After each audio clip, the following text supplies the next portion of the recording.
I stand in the city of Jerusalem, the holiest place in the world, sacred to Judaism, Christianity, and much later in history to Islam. This is also center stage for a war started when the terrorist organization Hamas perpetrated a brutal massacre against primarily Israeli citizens. This murderous attack saw the most Jews slaughtered in a single day since the Holocaust. It's believed that there are still 132 hostages currently in Hamas captivity, although it is unknown how many are actually alive. This war is between Israel, the Jewish homeland, and Hamas, a terrorist group that has taken over the territory known as the Gaza Strip, which Israel gave up in a goodwill effort for peace in 2005. Occupied by Palestinians, many of whom willingly harbor the terrorists or are at least sympathizers. Others are clearly trapped in a bad situation. This unprovoked October 7th genocide and Israel's predictable response is also dividing the world, as evidenced by the out-of-control protests seen on too many college campuses across America. I was present on the UCLA campus recently speaking with Jewish students and Israeli Jewish students throughout the day and for the takedown of the pro-Palestinian encampment late into the night. Masquerading as exercising their right to free speech, these UCLA protesters, along with others on campuses across the nation, have resorted to threats, intimidation, and physical assault to suppress pro-Israeli counterparts. Going even deeper into the roots of this story dominating the world stage, tonight I sit down for a no-holds-barred, in-depth interview with Israel's Prime Minister Benjamin Netanyahu, unedited and commercial-free from Jerusalem. An interview taking place at perhaps the most critical time in this conflict. A conflict with implications the world over. Prime Minister, thank you for doing this. My pleasure. Welcome to Israel. Well, I'm so proud to be here, and I've been spending a lot of time talking about Israel, so to be here and to have the honor of sitting with you is amazing. How do you think the Israeli people are holding up 7 months into this conflict? They're holding up incredibly well. They're very strong. They're united. They understand that we face a genocidal enemy that we have to defeat in order to assure our future. It's not only Hamas monsters that we face the whole Iran terror axis that openly declares its goal to destroy everything you see around, to destroy us, to effect another Holocaust, and that's not going to happen. We have the strength of ages here. Well, I want to talk about that and talk about Iran in a minute, but when we talk about Hamas, we're clearly talking about a terror group. Mm-hmm. This is not a government, it's a militia, a terrorist group. Yes, there are also terror governments like Iran, but this is a smaller version. In its charter it says, kill every Jew on earth, everywhere you find him. If a Jew hides behind a bush, find him, kill him. It's actually said that in the charter. I've read the charter and it does say exactly that. Said exactly that. And these people are particularly brutal and savage. I mean, what they did on October 7th is incredible. They murdered innocent men and women. They raped women and beheaded them. They burned babies alive. They took hostages, men, women, little boys, babies. And then they broadcasted it live, GoPro. They were proud of their, of their savagery. I have to say that this is the worst savagery that the Jewish people experienced since the Holocaust. A few days after the massacre, I went to one of the communities right next to the Gaza Strip where these monsters entered. They found there a dark room, and they saw a cluster of forms in the darkness. And when they lit the room, they found a family burned to death, crouched like this. You have the mother and the father trying to protect their 2 little children, and the grandfather on top of them, all burnt. There was these monsters, when they came into the homes, they one of the mothers wanted to hide their children, like Anne Frank, in the attic. So there was a secret attic, and these savages came in, killed the parents, found the latch where these two little children were hiding with terror in their eyes, and they came in and they slaughtered them. This is savagery on an unimaginable scale, and they vow to repeat it again and again. And I ask world leaders, what would you do? Let me ask you, what would America do? Dr. Phil, here's the proportion, okay? It's as if you had 30 9/11s in one day. As if you had 40,000 Americans butchered, 10,000 Americans held hostage, and they promised to do it again and again. What do you think America would do? Well, we know what the president said that time. He said, "Let's roll. Let's go get the bad." Well, we know what you did after Pearl Harbor. Right. We know what you did after 9/11, and you know that you took action because you had to roll back this kind of attack on you. Well, we do too. The difference is, of course, that this is not an attack thousands of miles away from our homes. This is an attack which is a 50-minute ride from here, from Jerusalem. What do you say? I've been very outspoken about what's happened on these campuses. I'm shocked. I say it's just they're fostering intellectual rot. They are not teaching critical thinking among these young people. And what do you say when they characterize what Hamas did as resistance, not as an invasion? Well, Hamas openly declares its goal to wipe out everything you see around here, to kill every man, woman, and child in Israel, to destroy the state. That's not resistance. That's naked, brutal aggression. That's their doctrine. Iran is saying the same thing. Our goal is to destroy Israel. We're the small Satan, by the way. Their goal is to destroy you. You're the big Satan. We're just standing in their way, and they're right. We're not merely protecting ourselves. We are.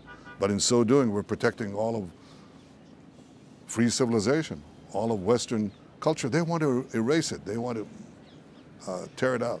So what I always feel is that we can't kowtow to these fashions. And what is happening on American campuses and American cities, you got, first of all, you have a lot of ignorant people there who's, I'm sorry to say, whose sense of history at best goes back to breakfast, not even that. Okay, they don't have the faintest clue what Hamas is. You know, I saw Gays for Gaza. You hear that? I've seen the banner. Yeah, if you're gay and you're in Gaza, you're going to be shot right through the back of your head. What I've said is march that banner into Gaza right. and see or how far women, you get. women for Gaza. Look at the state of women there. They're chattel.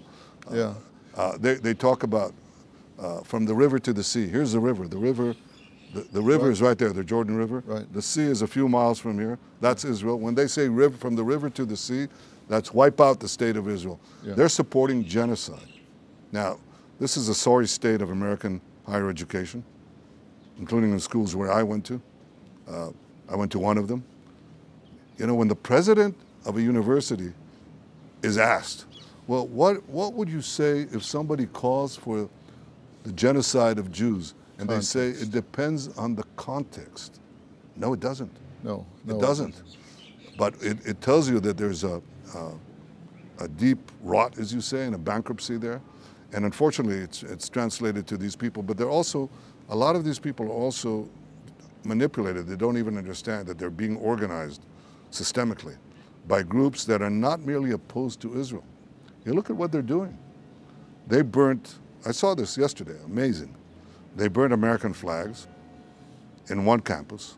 In another campus, I think in North Carolina or South Carolina, I'm not sure which, they tore down the American flag, raised the Palestinian flag, while they're chanting death to Israel, death to America. And then something happened. American students took down the Palestinian flag, raised the American flag, and protected it. Right. And I was deeply moved by that. Yes, and that emphasizes, Dr. Phil, what I'm trying to say here. It's not merely our battle, it's your battle. It's the battle of democracies. It's the battle of civilization against barbarism. And we're on the front line, and we're not going to give up. It is our battle, and we don't want you to give up. And I want to say very clearly to everyone watching this, everyone in Israel that is watching this and around the world, that what you're seeing on these campuses is not reflective of the vast majority of American people. These are the shrill voices. This is the tyranny of the fringe that is hijacking a narrative, and they may be getting the camera because of their extremism and getting the microphone, but the vast majority of American people, and a lot of these are my audience, don't agree with that. They stand strong behind Israel. They recognize that you are our ally and that this will not stop with Israeli Jews. It will not stop with American Jews. It will then become Westerners, and that we're all in this together. And I've said loud and long, you know who your friends are when you see who's coming in the door when everybody else is going out,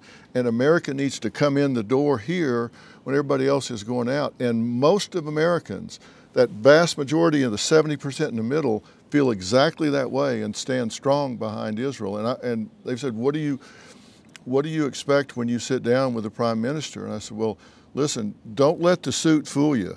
This gentleman has been in the IDF twice, been 5 years the first time, injured multiple times, correct? You were back in '73 for the second time, and you lost your brother at Entebbe. So sorry for that. He was the only one killed because he was the last one on the plane, right? He was first to lead his men in this rescue mission of hostages, by the way. Right. Held by Palestinian and German terrorists in Uganda. And he commanded the rescue force that liberated 103 hostages, unfortunately. And it went very well. It was successful, but there was only one him. Military casualty, and that was him. He led the force. He went first, so he fell first. We're flooding Gaza with humanitarian help. How do you keep it from being stolen? Is it because you backed them all into one area? No, a lot of it is there was looting by Hamas and others, but we've seen the price of food plummet because of the trucks that we're putting in. We're putting hundreds of trucks each day into Gaza, even though we know that Hamas will be looting quite a bit of it. But the important thing is to do what we can to avoid a humanitarian catastrophe by giving food and medicine and water, and at the same time to evict, to let out the Palestinian population from the areas that will be battle zoned. And the thing that's blocking that is Hamas at gunpoint that tells them, you stay in the places where we're going to fight. We tell them leave, they tell them stay. And if they try to leave, they shoot them. But overwhelmingly, most of them left, and that's why we don't have the number of casualties that you had in Mosul or in Fallujah, or the proportion, or in Manila. What do you say? They could leave. What do you say to this rhetoric from the ICC that contemplate warrants for your arrest for war crimes? How do you even respond to that? I think it's absurd. It's a travesty. I didn't see them go after the Ayatollahs in Iran. I didn't see them go after Bashar Assad here, who butchered his people. I didn't see them go after other war criminals. To take Israel, a democratic country that uses the highest standards of military conduct, a standard that no army has matched in history, and to put its leaders and its commanders and its soldiers on trial for war crimes is to make a mockery of the whole idea of international law. Well, you're not under their jurisdiction anyway, but if you even read their charter, they say that they cannot intercede where a country has its own self-policing.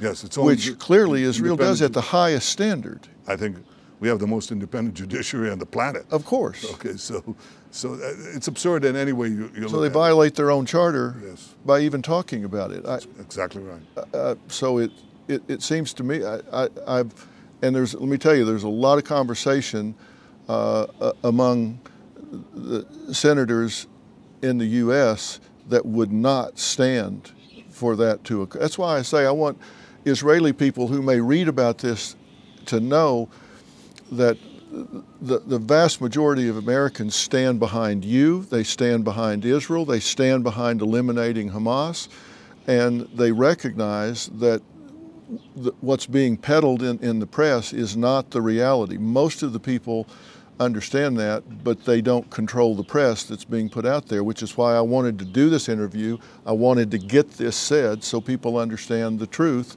and that you and I can have an open exchange about this. Well, I welcome the fact that you're doing this, because I think what we expect from decent people everywhere is to stand up for the truth, stand up for our common values, which are under terrific assault.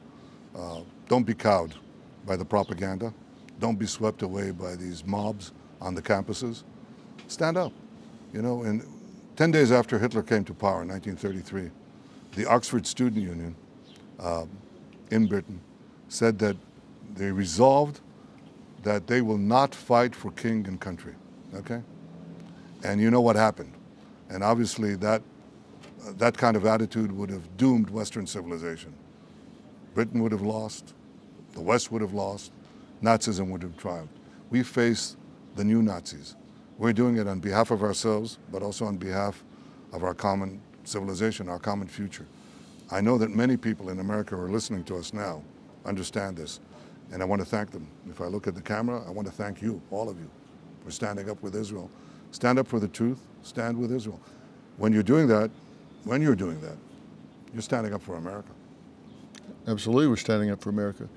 Now, your wife and I would want to know that clearly this is traumatizing to the people of Israel, not just those that lost people on October 7th, but the entire country. Palestinians that have lost people in this.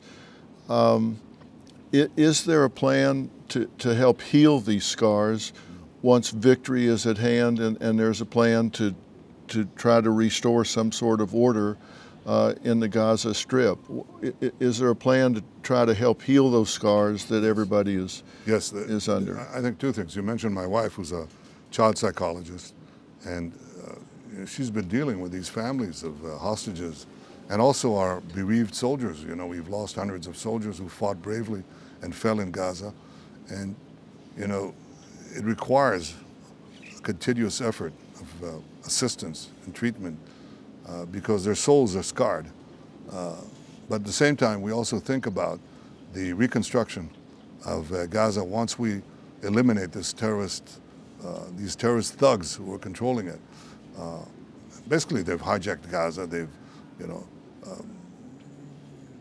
they kill anybody who just raises even the possibility of opposing them. They just wipe them off, put a bullet in the back of their heads. So, yes, there is a different future. It can be achieved, but that different future goes through one word: victory. And unfortunately, I have to go back to managing the war. So I'm going to, again, thank you for coming here. I want to point out that we're looking at the city of David. That's the original Jerusalem, which is there nestled between those hills. And this is where the Jewish people established our capital 3,000 years ago.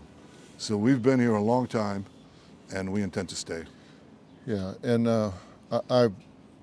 I'm so moved by seeing all of this, and I think people should know that there's an Arab population living right here. It's a village right here. Right here in this village. These are the houses you see here, next to the Jewish houses right here. And that's something that is so amazing about Israel, that you are so inclusive and so diverse in everything here, and people, I think, don't realize that. And as I've driven through the city since I've been here, hostage posters are everywhere. This isn't off the radar at all, and it's your number one priority of getting these hostages back. We'll get them out. Dr. Phil, thank you. Prime Minister, thank you for taking the time to sit down with me. It means a lot, and America is paying attention to this. Don't listen to just the shrill voices from the fringe. We're behind you. Thank you, and thank you, America.